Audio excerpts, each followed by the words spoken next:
ভাই বোনের এমন সম্পর্ক যা শুরু হয়েছিল বন্ধুত্ব দিয়ে, কিন্তু একসময় তা নিয়ে এলো এমন এক পরিণতি যা আমি কোনোদিনই ভাবিনি। আমি একজন সুন্দরী বুদ্ধিমতী মেয়ে, আমার ভাই রাহুলের সাথে রয়েছে গভীর বন্ধুত্ব, কিন্তু একদিন ভাইয়ের মুখ থেকে বেরিয়ে আসে এমন কিছু কথা যা পুরো আমাকে হতবাক করে দেয়।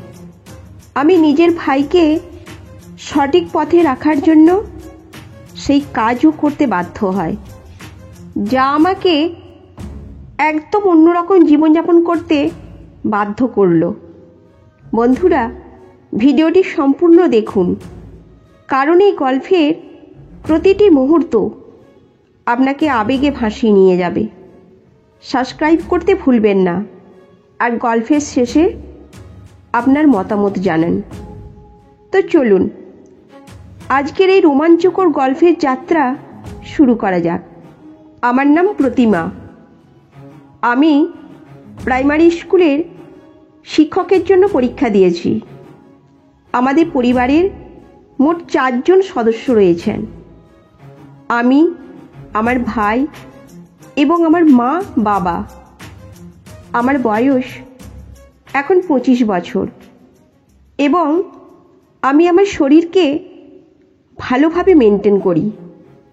প্রতিদিন সকালে আমি যোগব্যায়াম করি যাতে আমি সুস্থ থাকতে পারি। আমার ভাইয়ের বয়স 22 বছর এবং আমরা দুজনেই বন্ধুর মতো থাকি, যার কারণে আমরা একে অপরের সাথে সব কিছু শেয়ার করি। একদিন আমি আমার ভাইয়ের সাথে কিছু গোপন কথা বলছিলাম। হঠাৎ আমি তাকে জিজ্ঞাসা করলাম, রাহুল, তোমার কি কেউ পছন্দ আছে? রাহুল একটু হেসে বলল, না দিদি, এখনো তেমন কেউ মেলেনি, তবে তোমার মতো কেউ হলে নিশ্চয়ই চেষ্টা করব। এই উত্তর শুনে আমি একটু চমকে গেলাম। ভাইয়ের মুখে তোমার মতো কথাটি শুনে আমি হতবাক হয়ে গেলাম। আমি শুধু তার কথাগুলো নিয়েই ভাবছিলাম। এই সব ভাবতে ভাবতে কখন যে ঘুমিয়ে পড়লাম বুঝতে পারিনি।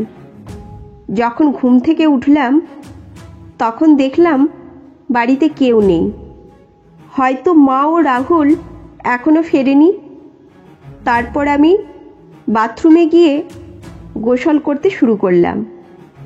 তখন মা ও রাহুল মার্কেট থেকে ফিরে আসে। আমি তাদের সাথে কিছুক্ষণ কথা বললাম এবং পরে আমার কলেজে চলে গেলাম। কলেজে গিয়েও আমি আমার ভাই রাহুলের কথাই ভাবছিলাম, কারণ এখনো পর্যন্ত কেউ আমাকে এমন কিছু বলেনি। তখন আমার এক বান্ধবী নেহা আমার কাছে এসে বলল, প্রতিমা, তুমি কি ভাবছো? আমি বললাম, না নেহা, কিচ্ছু না। তারপর আমি তাকে বললাম, নেহা, কোনো উপায় বলো কিভাবে টাকা আয় করা যায়, কারণ আমাদের কলেজ প্রায় শেষ হতে চলেছে। নেহা আমাকে রাগ করে বলল, আর দেরি করো না, আমাদের জন্য টাকা আয় করা কোনো ব্যাপার না। তারপর আমরা দুজনেই আমাদের বাড়ির দিকে চললাম, কারণ আমাদের ক্লাস চলছিল না। বাড়ি ফেরার পথে আমি আমার ভাই রাহুলকে দেখলাম। তাকে দেখে আমি খুব অবাক হলাম। সে কারোর সাথে ঘুরছিল। আমার দেখে খুব রাগ হলো, কারণ বাবা এত কষ্ট করে টাকা রোজগার করে আমাদের পড়াশোনার জন্য দেন, আর সে সব নষ্ট করছে। আমি রাগে বাড়ি ফিরে গেলাম এবং রাহুলের ফেরার অপেক্ষা করতে লাগলাম। আমি মাকে কিছু বলার কথা ভাবছিলাম, কিন্তু বললাম না, হয়তো তারা কষ্ট পাবেন। বিকেলে রাহুল যখন বাড়ি ফিরল, আমি তার ঘরে গেলাম। তখন সে টিভি দেখছিল।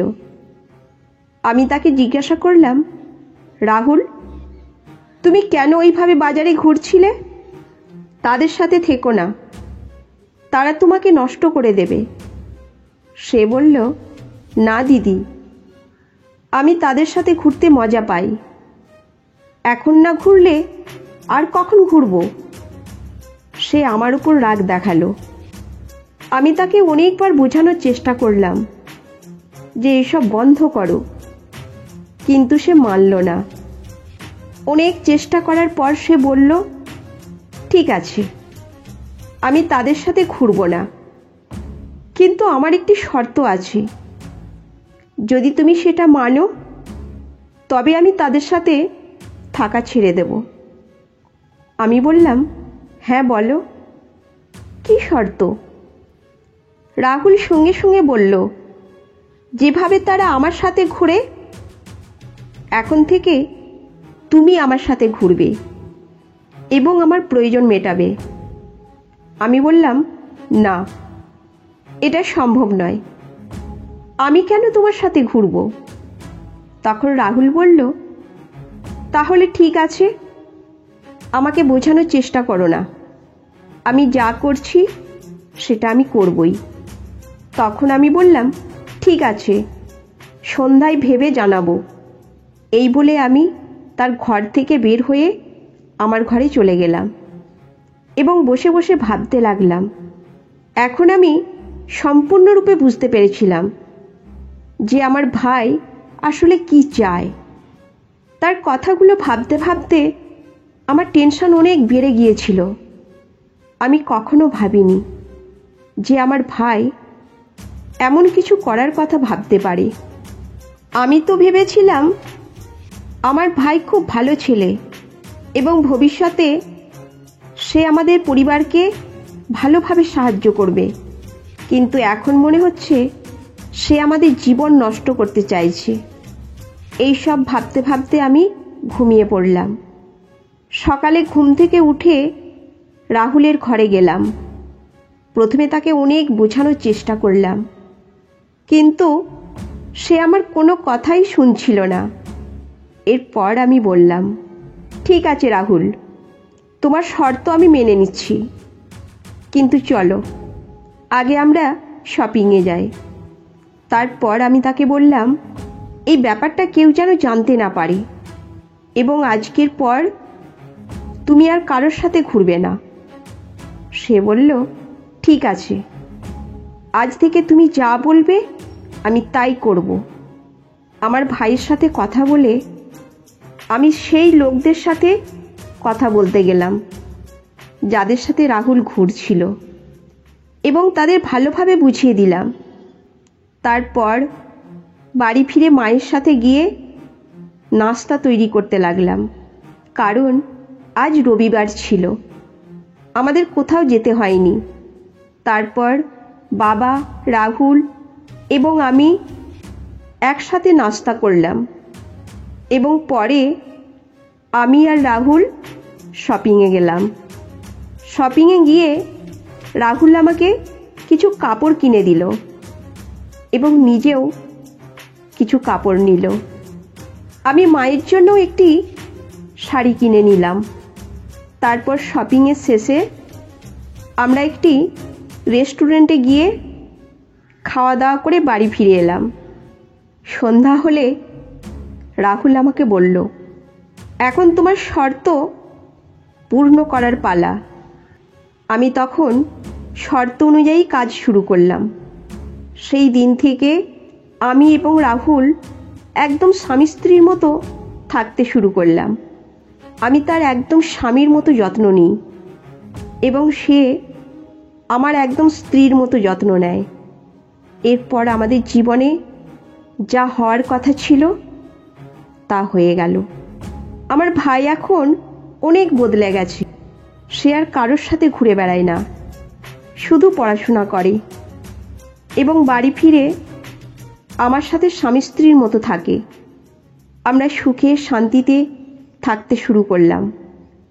আমাকে বাধ্য হয়ে আমার ভাইকে এইভাবে বোঝাতে হয়েছিল, কিন্তু এতে আমার কোনো ক্ষতি হয়নি, কারণ আমি যদি তার যত্ন না নিই তবে আর কে নেবে?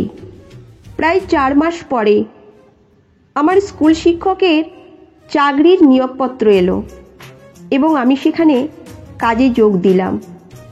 এখন আমাদের পরিবারও ভালোভাবে চলছে। আমাদের পরিবারের সবাই খুব খুশি এবং আমার ভাই রাহুলও তার জীবনে কিছু ভালো করার পথে হাঁটছে। যদি আমি সেদিন তাকে না বুঝাতাম তাহলে আজ সে ভুল পথে চলত এবং নিজের সাথে সাথে পরিবারেরও জীবন নষ্ট করে দিত। এইভাবেই আমি এবং আমার ভাই একদম স্বামী স্ত্রীর মতো থেকে আমাদের পরিবারকে রক্ষা করলাম। দিনগুলো কেটে যাচ্ছিল আর আমি বুঝতে পারছিলাম যে রাহুলের আচরণে ধীরে ধীরে পরিবর্তন আসছে। আমাদের সম্পর্ক এখন অনেক বেশি সুস্থ এবং মজবুত হয়ে উঠেছে।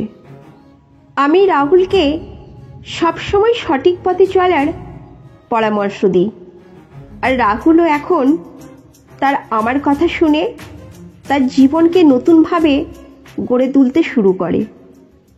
একদিন রাতে আমি রাহুলের ঘরে গিয়ে বসে আমরা দুজনেই অনেক কথা বলি, হাসাহাসি করি এবং একে অপরের প্রতি তাদের দায়িত্বের কথা মনে করিয়ে দিই। আমি রাহুলকে বোঝাই যে পরিবারের প্রতি দায়বদ্ধতা এবং ভালোবাসা সব কিছু বজায় রাখতে হয়। ভাই আমাকে বলে আমরা একে অপরকে অনেক ভালোবাসি এবং আমাদের দায়িত্ব হলো সেই ভালোবাসা এবং শ্রদ্ধাকে সঠিক পথে পরিচালিত করা। আমাদের সম্পর্ককে সুস্থ এবং মজবুত রাখতে হবে যাতে আমাদের পরিবার সব সময় খুশি থাকে। তুমি ঠিক বলেছ দিদি, আমি বুঝতে পারছি আমাদের পরিবারেই আমাদের আসল শক্তি এবং আমাদের তাদের জন্য সর্বদা ভালো কিছু করতে হবে। এইভাবেই রাহুল এবং প্রতিমার সম্পর্ক আরও গভীর হয়। তবে এবার তার সঠিক দায়িত্ববোধের সঙ্গে তারা দুজনেই একে অপরকে প্রতিশ্রুতি দেয় যে তারা সবসময় একে অপরকে সঠিক পথে চালিত করবে এবং তাদের পরিবারের সুখ ও শান্তি বজায় রাখবে। বন্ধুরা, গল্পটা থেকে আমরা শিখলাম যে সম্পর্কের মধ্যে ভালোবাসা ও শ্রদ্ধা থাকা অত্যন্ত গুরুত্বপূর্ণ, কিন্তু সেই ভালোবাসা এবং শ্রদ্ধা যেন সবসময় সঠিক পথে থাকে এবং পরিবারকে সুস্থ সুখী রাখে। সেটা আমাদের দায়িত্ব। ভালোবাসা, সম্মান এবং দায়বদ্ধতার মিশ্রণে একটি সুন্দর জীবন গড়ে তোলা সম্ভব। তো বন্ধুরা, এই গল্পটি যদি আপনাদের ভালো লেগে থাকে তাহলে অবশ্যই চ্যানেলটি সাবস্ক্রাইব করবেন এবং আপনার মূল্যবান মতামত জানাবেন।